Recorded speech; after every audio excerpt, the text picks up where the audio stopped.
Hola, esta es una This is an explanation of direct object and indirect object, which is the pronouns. And you think, what is direct object and indirect object? Well, a pronoun in Spanish and in English is in order to make things shorter. For example, in English, it will be like, I gave the homework to you, right? So when we're speaking, I'm not gonna say again, I gave the homework to you, it'll be repetitive. So you say, I gave it to you, right? So in Spanish happens the same thing, okay? We just have things that are shorter. That's the way that we don't have to repeat a lot when we speak. So that's why exists the pronouns. That's their function. So in Spanish exists different kind of pronouns, well, like in English. So let's start with the ones that are let me go, sorry, A1.1. We are in A1.1. This is class 6. You see here in classes, A1.1, sorry, A1.2. A1.2, class 6 again. And here in 6, you see you have classes exercise is in classes, and it's this one, okay? And I'm gonna be making notes in here. So every time that I come here, I'm gonna share this with you if you're my student, and while we have the class, okay? So like I was saying, we have direct pronouns. So these ones, for example, are the pronouns that replaces a name. You see, yo, tú, él, ella, nosotros. So these pronouns replaces a name and is the subject of the sentence. So do you remember, I don't know, back in high school, like who is the subject is who does the action, right? In the case of English, it's I, you, she, he. For us, it's yo, tú, él, nosotros, ellas. So that will be the subject of the sentence, so who does the action. This is very important for this exercise that we're going to see, because you have to understand the different structures of in a sentence. And also, don't get scared or freak out, because I know it's going to sound complicated how I'm going to speak after this when we see this. The idea is that you do like exercises, like at the beginning, a lot of them, and then it will come easier to you. So when you see a sentence, you're going to be able to shorten it very easily. So like I'm doing right now in English or in Spanish, I gave the homework to Juana, I gave it to her. You should be able to do that like in Spanish after this, so don't worry. So coming back to our topic here, we have also pronouns that replaces that are prepositional pronouns and replaces para mí. For now, focus on para mí. This is not the class to see para versus por, but you see para mí is for me, right? For you, para ti, okay? So para mí, you'll see in these ones are called prepositional pronouns. This is to whom it does the action. To whom, right? Like, I gave the homework to whom? To you, right? So in that case, to you, it will be this one that replaces the prepositional pronoun. So, but let's come to how we're gonna do this. So for example, the way that you're gonna make this shorter is you have to follow this structure. You have to say, no, who's the verb of the action, of the sentence, sorry. Who's the verb, who does the action, who cooks, so who does the action, Maria, right? So that's the subject. So the subject comes here, right? So, and then, ¿qué cocina? What she cooks a chicken, right? Eat. So she cooks a chicken. What about the verb? What about the verb is always the direct object, okay? What about the verb is always the direct object, so this guy. So what is a direct object and indirect object? You see, this is like Chinese or Russian right now. So direct object is an object that is modified directly by the verb. Modifies directly or indirectly the verb. So for example, I'm gonna put it in different spaces. So María, right? Cocina un pollo para Juan. Okay? So it's called direct object because let's say these two guys are very connected together. These two guys are super connected. What I mean by that if I change this, le instead of cocina, you're probably gonna change this one because you cannot read a chicken, right? So I will have to change this. This is what I mean that by direct object, or what about the verb? So what cooks, right?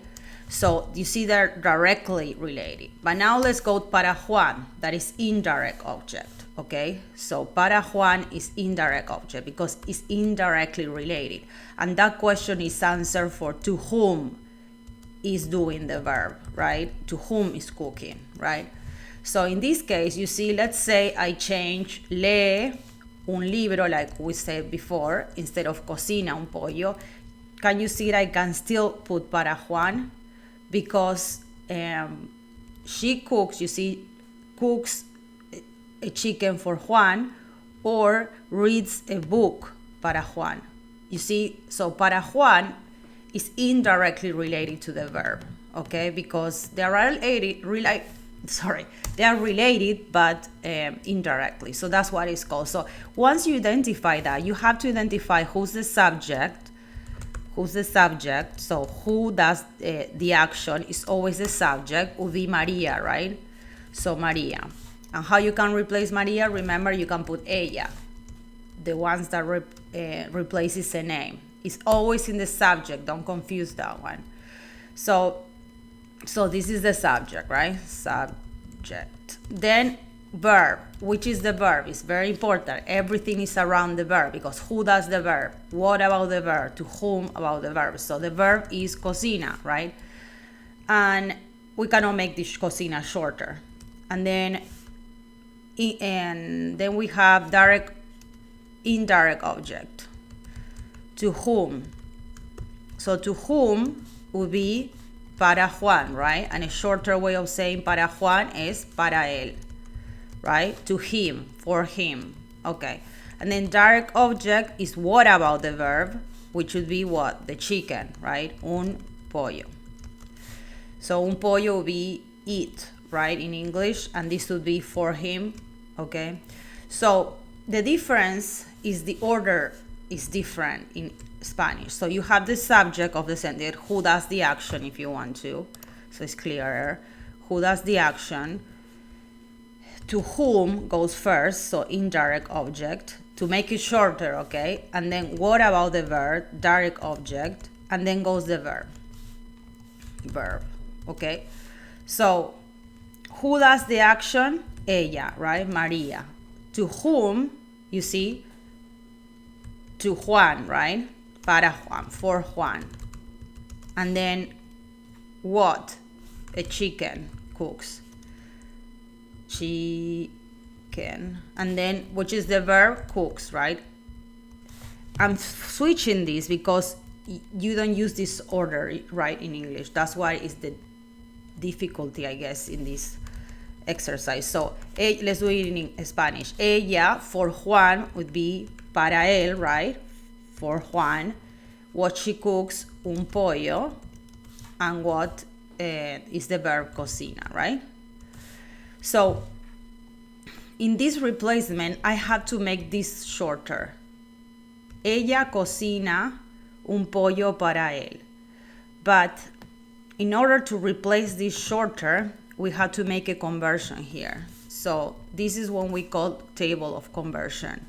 So the table of conversion basically tells you which is the indirect object shorter way of saying para él, which we have, and a shorter way of saying un pollo, which is eat. So in here, in your class, you're gonna have, you see here, this table of conversion that you have to pay attention to, okay? So in this case, you see, this is how you read this. So to whom, this is to whom. Indirect object, a shorter way of saying this, okay? And then what, this is how you say the shorter way of what. Direct object, a shorter way of saying this. And then this is when these two are together, you have to replace this le for se. You'll see this in a second. So that's how juntos means together. So let's come back now to our exercise. So you say, okay, I had to replace, now Maria is already replaced. Cocina, I cannot replace. Para Juan is para él, so for him, right? So let's come here and say, sorry, and this is indirect object, remember, because it's to whom. So I had to look in the column of indirect object, okay? Indirect object, which is this column. So para, to whom is for him, right? Para él or para ella. So I had to replace it, you see, with this le. So let's go back, and I'll put here, in here, le, right? For him is le. That's a replacement to make it shorter. And then un pollo, so direct object, so we will have to go to the direct object column, which is lo, right? Because it's what is a chicken. So chicken is a thing, it's it. So how you replace it for la or for lo? In this case, el pollo is masculine, so you have to replace it for lo, okay? Lo. Now let's follow the order I talked to you about. So subject is ella, right? To whom? To whom, that's the action. Para Juan, para él. So I'll have to make it the shorter way. So it's le, okay? Le. And then what it cooks, so is the chicken. So lo, shorter. And then cocina, very good. So now there's a problem here. You cannot have two L's together. Lo sounds like blah, blah, blah. So we have to change it, this one, to make it sound and flow better. So every time that you have these problems, like le, lo, les, lo, anything two L's together is just a tweet. So it's just confusing, so, or hard to pronounce. So le, la, anything, les, la, or the opposite, le, los, les, los, whatever. In that case, you have to switch these guys, like you have to take this out and change it for se. It doesn't matter, you see, if it's plural or singular. It's always, you change it for se. Only in the cases you have two L's together, okay? Only in those cases that you have two L's together, like this. So in this case, it would be ella, right? Se, indirect object, you're replacing it. So se lo cocina, you see? Se lo cocina. Now let's see a case that you don't have to replace this for se. So for example, ella, or Maria, let's do it again. Maria, right? Cocina un pollo. Or let's do it feminine. So you know you have to change it to last. So carne is feminine. La carne para mí. So let's do the same exercise. Don't skip this step, okay? Once you do it all over again, then it will be very easy for you to change this in your mind so you can say it actually. So who does the action is the subject, remember, subject. So who does the action? To whom, right? Sorry, first the verb, then to whom, which is always the what? Indirect object, remember? And what is the direct object, right? So who does the action? Maria.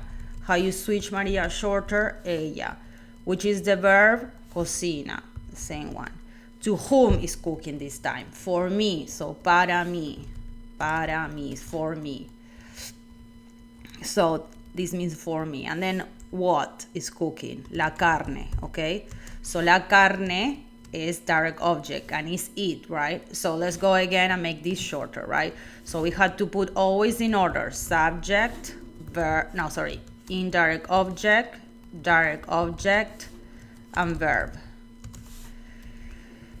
Direct object, indirect object, and verb. So subject is ella, right? Okay, ella. And then indirect object is what?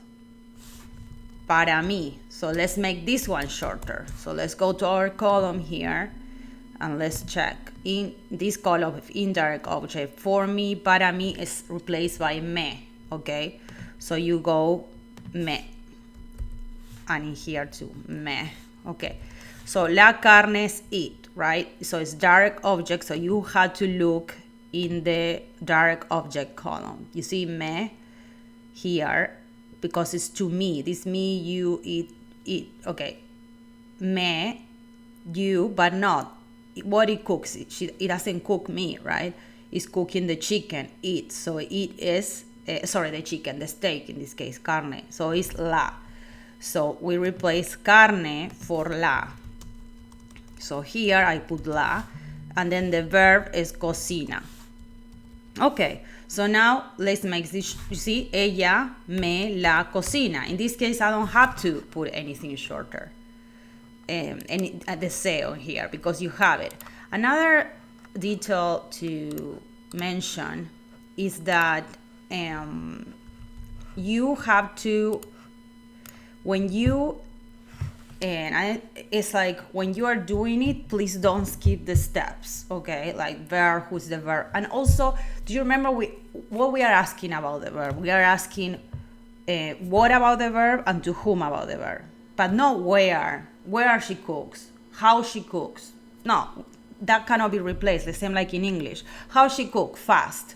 Well, we cannot replace fast, and replace fast. Or where, in the kitchen. You cannot replace in the kitchen. And besides, if you're already talking about it, you don't have to say it again. Okay, so that's the idea. So in this case, is ella me la cocina. She cooks it for me. Okay, so I'm gonna give you some examples that you're gonna do it by yourself, that you can practice with this, so you can have an idea on how to do it by yourself, and then you can ask me questions in class or how you do it. But I will give like this. For example, Esther compra un regalo. She buys a present para mí, okay? So, ella me lo compra. But try to do it by yourself, this one, see? And I'm gonna give you some more examples that I want you to think it by yourself. And then if you have a question, you can ask me or your teacher or whoever is teaching you right now. So, let me give you some examples. So, María, Luis da dinero a los pobres. He gives money to the poor. And then la maestra lee libros para los niños. And para ellos. And then ella, okay, let's do this example. Ella mira la televisión. In this example, can you see that? So, who's the verb? Mira, right? You see, it doesn't have a to whom. Can you see that? It doesn't have to whom. So, you had to not put anything. So, verb, you have the verb. You need first the indirect object, then the direct object, and then the verb, sorry, here the subject. So let's don't skip the step, remember, which is the verb mira. Who watches? Ella. Que mira? What she watches. La televisión. So it's it. La, if you look at the table of conversion. And then to whom? To nobody, you see? We don't know. To nobody. Why she doesn't watch the TV for someone. So, entonces, ella, right? Ella, you see, indirect object doesn't exist. La mira, you see, ella la mira. So sometimes is not, there's not indirect object, but sometimes the direct object is a person, at least for Latin America, okay, because in Spain they don't do it that way. So for example, Esther, no, ella mira a Juan, she looks at him, right? So, entonces, verb, right? Mira. Now, this is the who mira ella, right? And this is the part. You could either ask what is she watching at, basically, or to whom. In Latin America, we take it as what. In Spain, we take it as to whom. So in Latin America, you say, what is she watching, right? A Juan. So a Juan is to Juan. Indirect object is, you see, indirect object to him or for him is lo, right? So direct object is lo. To whom, for us, for Latin America at least, where I'm from, nothing. Entonces, ella lo mira. In Spain, es ella le mira. Okay? But I teach Latin American Spanish. So do some examples that I'm writing for you. Write it down and try to do it by yourself. Ella debe dinero. María lee libros para nosotros. Ellos compran los regalos. Después Esther lee, instead of leer, compra, da dinero a su